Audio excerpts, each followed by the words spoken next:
বিশ্বনবী প্রত্যেক দিন ইস্তেগফার পড়েন, কিন্তু আমাদের ইস্তেগফারের আমল নাই। কথা বলে না, কথা বলে না। আমরা ইস্তেগফার পড়ি না, নামাজের পর তাসবিহগুলো পড়ি না, নামাজ পড়ি আর আপনার বাইরে চলে যায়। এরকম মানুষ আছে না নাই? নামাজের পরে তাসবিহগুলো পড়বেন, ইস্তেগফারগুলো পড়বেন। তার কারণ বিশ্বনবী এই সমস্তগুলো পড়তেন। নামাজ পড়তে পড়তে যখন বিশ্বনবীর পা মোবারকগুলো ফুলে যেত, আল্লাহ এটার উপর আয়াত নাজিল করে দিলেন, শোনো, তাহা মা আনজালনা আলাইকাল কুরআনা লিতাশকা। বলেন আল্লাহু আকবার। বিশ্বনবীকে বললেন, তাহা মা আনজালনা আলাইকাল কুরআনা লিতাশকা। ও নবী, এই কোরআন এই জন্য নাজিল করি নাই, এই জন্য নাজিল করি নাই যে আপনি কষ্ট করবেন। কোরআন তো আপনাকে এই জন্য দিয়েছি যে দুনিয়ার উপর আপনি রাজত্ব করবেন। সুবহানাল্লাহ। এই জন্য, হ্যাঁ নবী, আপনাকে এই জন্য কোরআন দেয় নাই যে আপনি দুনিয়ার জমিনে কোরআন পেয়ে আপনি কষ্টে নিপতিত হবেন, আপনি মার খাবেন আর আপনি কষ্ট করবেন। কোরআন তো আপনাকে এই জন্য দিয়েছি যে আপনি কোরআন দ্বারা রাজত্ব করবেন। কন্যা সুবহানাল্লাহ। রাসূল আমার ভালোবাসা, রাসূল আমার আরো আশা, রাসূল আমার প্রেম বিরহের মূল আলোচনা, রাসূল আমার কাজে কর্মে অনুপ্রেরণা। যখন দারুণ দুঃখ নামে আমার হৃদয় জোরে, বিপদ আপদ মুসিবতে জ্বলে পড়ে পড়ে, তখন তোমার শৈশব কৈশোর জাগাই সান্ত্বনা। রাসূল আমার প্রেম বিরহের মূল আলোচনা। ঠিক না? তাহলে রাসূল নামাজগুলা পড়েছে, আমাদের নামাজগুলা পড়া দরকার আছে না নাই? আবার বিশ্বনবী নামাজের পরে তাসবিহগুলা পড়েছে, আমাদের তাসবিহগুলা পড়া দরকার আছে না নাই? বিশ্বনবী বেশি বেশি সুবহানাল্লাহ, আলহামদুলিল্লাহ, আল্লাহু আকবার, লা ইলাহা ইল্লাল্লাহ এই সমস্ত তাসবিহগুলা পড়তেন। আর বিশ্বনবী বেশি বেশি আস্তাগফার পড়তেন। কি পড়তেন বলেন তো? বেশি বেশি আস্তাগফার পড়তেন। আমরাও পড়বো, বলেন ইনশাআল্লাহ। আল্লাহ বেশি বেশি করার তৌফিক দান করে, বলুন আমিন। বিশ্বনবী বললেন, শোনো, যারা ইস্তেগফার বেশি বেশি যারা পড়বে, যারা ইস্তেগফার গুলা বেশি বেশি গুলা যারা পড়বে, বিশ্বনবী মুহাম্মদ রাসূলুল্লাহ বললেন, শোনো, তাদের জন্য এক নাম্বার হলো আল্লাহ রব্বুল আলামিন তাদেরকে মুস্তাজাবুদ দাওয়া বানায় দেয়। অর্থাৎ বেশি বেশি কেউ যদি ইস্তেগফারের আমল করে, আল্লাহ তাকে যা দোয়া করবে আল্লাহ তাই কবুল করে নেয়। সুবহানাল্লাহ বলবেন না? ইমাম আহমদ ইবনে হাম্বল, এটা আপনারা অনেকেই জানেন, তবুও বলছি। ইমাম আহমদ ইবনে হাম্বল তিনি হাদিস কালেকশন করার জন্য মাঝে মধ্যে এদিক সেদিক যাইতেন। কন্যা সুবহানাল্লাহ। তারা দ্বীনের জন্য, ইসলামের জন্য কষ্ট করেছেন, কোরআনের জন্য কষ্ট করেছেন। ইমাম আহমদ ইবনে হাম্বল তিনি এক দেশে হাদিস সংকলন করার জন্য, লেখার জন্য তিনি বের হয়ে গেলেন। এরকম কনকনে শীত, এরকম কনকনে শীত। এই শীতের ভিতরে একজন মসজিদের ইমামকে বললেন, এশারের জামাত মসজিদে পড়লেন। ইমাম আহমদ ইবনে হাম্বল মসজিদে এশারের জামাত পড়লেন। জামাত পড়ার পর ইমামকে বললেন, ও ইমাম, আমি হলাম আপনার ফজরের জামাতের মুসল্লি, সুতরাং আপনি আমাকে আপনার বারান্দায় একটু আমাকে জায়গা দেন। ইমাম চেনে না। ইমাম, উনি যে জগৎ বিখ্যাত একজন আলেম, ইমাম আহমদ ইবনে হাম্বল, ইমাম তো আর তাকে চেনে না। তিনি বললেন, দূর হয়ে যান, এখানে মসজিদে থাকার জায়গা না। আমাদের দেশে এরকম ইমাম আছে না নাই? এদের কাছে গেলে বাথরুমের চাবিটাও পাওয়া যায় না। এরা বাথরুমটাও সুন্দরভাবে এমনভাবে তালা দিয়ে রাখে যে বাথরুমের চাবি চাইবেন তাও দিবে না। আল্লাহ এই সমস্ত ইমামদেরকে হেদায়েত দান করুক, বলুন আমিন। হযরত ইমাম আহমদ ইবনে হাম্বল তিনি এবার মসজিদের ভিতরে বললেন, ও ইমাম, আপনি আমাকে একটু থাকার জায়গা দেন। আমি আপনার মসজিদের ফজরের জামাতের মুসল্লি। ইমাম ভাবলেন পথিমধ্যের কোন পথিক জানে এসেছে, মসজিদের কি জানে আবার নিয়ে যায়, এই জন্য বললেন আপনি আপনার রাস্তা দেখেন, আমার মসজিদে আপনার জন্য কোনো জায়গা হবে না। কিন্তু তিনি কিন্তু জগৎ বিখ্যাত একজন আলেম, ইমাম আহমদ ইবনে হাম্বল। তিনি 4 জন ইমামের ভিতরে শ্রেষ্ঠ একজন ইমাম ছিলেন। কন্যা সুবহানাল্লাহ। এই জন্য তিনি আর জায়গা দিলেন না। দেখলেন দূরে এক ছোট রুটিওয়ালা, সে রুটি বানাচ্ছে। সে রুটিওয়ালার কাছে গেলেন আর সালাম দিয়ে বললেন, ও রুটিওয়ালা, আপনি কি আপনার দোকানের পাশে একটু দাঁড়ানোর ব্যবস্থা করে দিতে পারেন? বললেন আপনি দাঁড়াবেন, সমস্যা নাই, আপনি বসে থাকেন, আমি রুটি বানাই আর বসে থাকেন। এবার তিনি বসে পড়লেন। কতক্ষণ পর লক্ষ্য করে দেখেন ওই যে রুটিওয়ালা রুটি বানাচ্ছে আর মুখ দিয়ে বিড়বিড় করে কি যেন বলছে। কন্যা সুবহানাল্লাহ। অনেকক্ষণ দেখলেন কি যেন বলছে।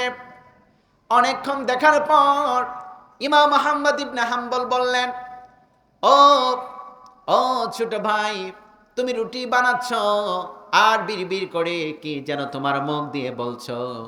ও ছোট ভাই, তুমি বলো তো তুমি এখন কি বলছো, আমি একটু জানতে চাই। ইমাম আহমদ ইবনে হাম্বল বললেন, তুমি কি পড়ছো আমি একটু জানতে চাই। এইবার বললেন, ও পথিক, আমি রুটি যখন বানাচ্ছি আর রুটি যখন সেকছি, তখন আমি আল্লাহর তওবা করছি, আস্তাগফারগুলো বেশি বেশি করে পড়ছি। সুবহানাল্লাহ। এই সমস্ত বিষয়গুলো পড়ছি। বললেন এটার লাভ কি?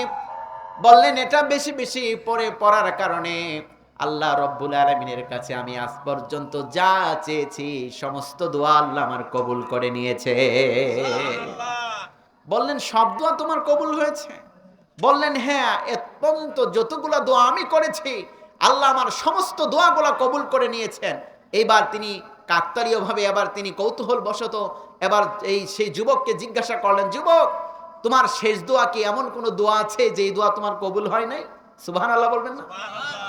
ও যুবক, আমি এত বড় হাদিস গবেষক, আমার তো আল্লাহ সব দোয়া কবুল হয় এরকম বলতে পারি না, আর আল্লাহ তোমার সব দোয়া কবুল করে নিয়েছে।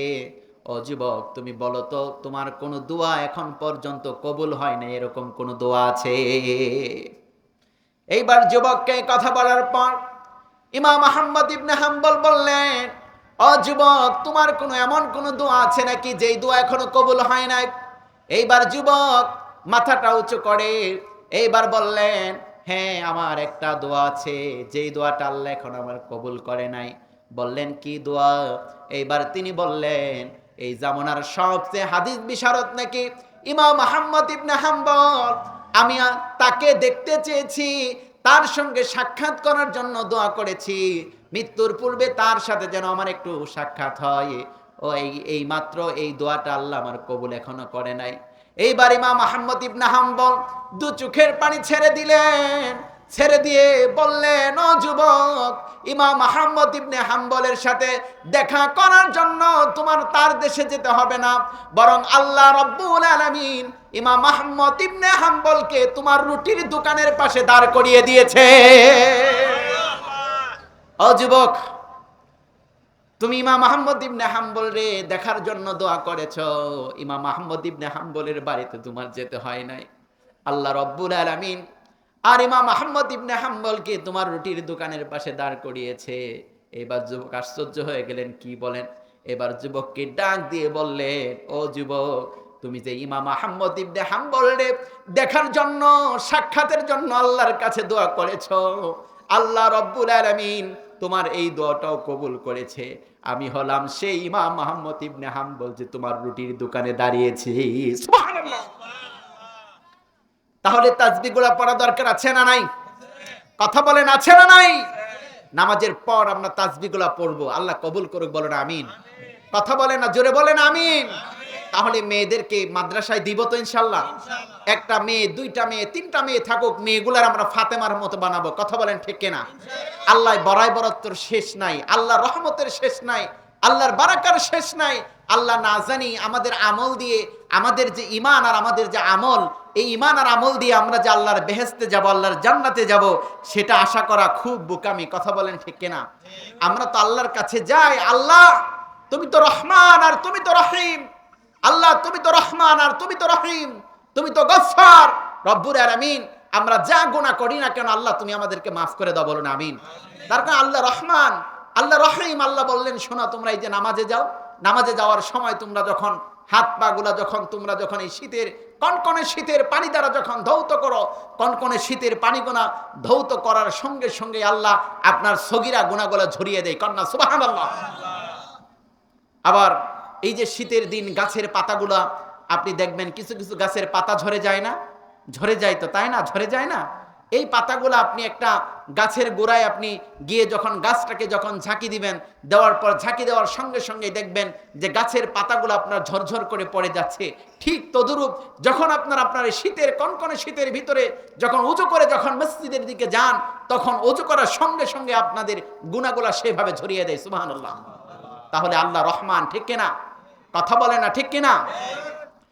তোমার নামে যদি গান গাওয়া হয়, গান সুন্দর হয়। তোমার নামে যদি গান গাওয়া হয়, গান সুন্দর হয়। তোমার সৃষ্টি পানে, তোমার সৃষ্টি পানে যদি চাওয়া হয়, চোখ সুন্দর হয়। তোমার নামে যদি গান গাওয়া হয়, গান সুন্দর হয়। তোমার নামে যদি গান গাওয়া হয়, গান সুন্দর হয়। তোমার সৃষ্টি পানে যদি চাওয়া হয়, চোখ সুন্দর হয়। তোমার নামে যদি গান গাওয়া হয়, গান সুন্দর হয়। তোমার নূরের আভা চাঁদকে দিলে চাঁদ জ্যোৎস্না পেল। তোমার প্রেমের রং সূর্য নিয়ে সে যে দীপ্ত হলো। তোমার নূরের আভা চাঁদকে দিলে চাঁদ জ্যোৎস্না পেল।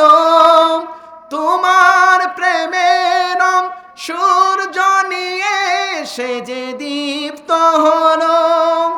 তোমার গন্ধ যদি ফুলে দেওয়া হয়, ফুল সুরভিত হয়। তোমার নামে যদি গান গাওয়া হয়, গান সুন্দর হয়। তোমার নামে যদি গান গাওয়া হয়, গান সুন্দর হয়। তোমার পরশ পেয়ে গাছের পাতা জানি সবুজ হলো। তোমার স্নিগ্ধ মায়া শিশির পেয়ে সে যে শুভ্র হলো। তোমার পরশ পেয়ে গাছের পাতা জানি সবুজ হলো। তোমার স্নিগ্ধ মায়া শিশির পেয়ে যে শুভ্র হলো। তোমার অমিয় বাণী হৃদয় আমার সুর সঙ্গীত হয়। তোমার নামে যদি গান গাওয়া হয়, গান সুন্দর হয়। তোমার নামে যদি গান গাওয়া হয়, গান সুন্দর হয়। ঠিক না? তাহলে গান হবে কার নামে? কার নামে? কথা বলে না। গান হবে কার নামে? আল্লাহর নামে গান গাইলে সুন্দর হয়, আল্লাহর নামে তাসবিহ পাঠগুলা সুন্দর হয়। ঠিক না? তাহলে আমি প্রথম যে কথাগুলা বলেছিলাম মনে থাকবে ইনশাআল্লাহ? আমি প্রথম কথা বলেছিলাম মেয়েদেরকে পর্দা করানোর দরকার আছে না নাই? একটু চিৎকার দিয়ে বলেন, পর্দা করানোর দরকার আছে না নাই? তাহলে মেয়েদেরকে আমরা পর্দা করাবো, নামাজি বানাবো। যদি মেয়েরা নামাজি না হয়, পর্দা কর্ণা না আলা হয়, কয়জনকে জাহান্নামে নিবে? কয়জনকে? বাবা, স্বামী, বড় ভাই আর বড় ছেলে, চারজনকে জাহান্নামে নিবে। এরপর আমি আপনাদেরকে বলেছিলাম শুকরিয়া আদায়ের কথা বলেছিলাম, তাসবিহ পড়ার কথা বলেছিলাম। আস্তাগফার পড়া যাবে তো ইনশাআল্লাহ। আমরা শুধু বলি আমাদের দোয়া কবুল হয় না, আমাদের এটা কবুল হয় না, সেটা কবুল হয় না, সেটা আমরা পাই না, এটা আমরা পাই না। লিল্লাহে তাকবীর, লিল্লাহে তাকবীর। প্রধান বক্তার আগমন, প্রধান মেহমানের আগমন। আলহামদুলিল্লাহ, যেহেতু মামা এসেছেন, আমি মামার কাছে দোয়া চাই, আপনাদের কাছে দোয়া চাই। আল্লাহ তাআলা সবাইকেই নেক হায়াত দান করুক এবং ইসলামের জন্য কবুল করুক। সবাই বলেন আমিন। আসসালামু আলাইকুম ওয়া রাহমাতুল্লাহি ওয়া বারাকাতুহু। মাশাআল্লাহ, জাযাকাল্লাহু খায়রান ওয়া আহসানাল জাযা। আপনারা কি ঘুমিয়ে গেছেন? তাকবীর হবে, লিল্লাহে তাকবীর, লিল্লাহে তাকবীর। আল কোরআনের আলো, প্রধান বক্তার আগমন, মাহফিলের পক্ষ থেকে লিল্লাহে তাকবীর। আমাদের মাঝে উপস্থিত হয়েছেন আজকের এই মহাসম্মেলনের সম্মানিত প্রধান আকর্ষণ, বিশিষ্ট ইসলামী চিন্তবিদ, মুফাসসিরে কোরআন শেখ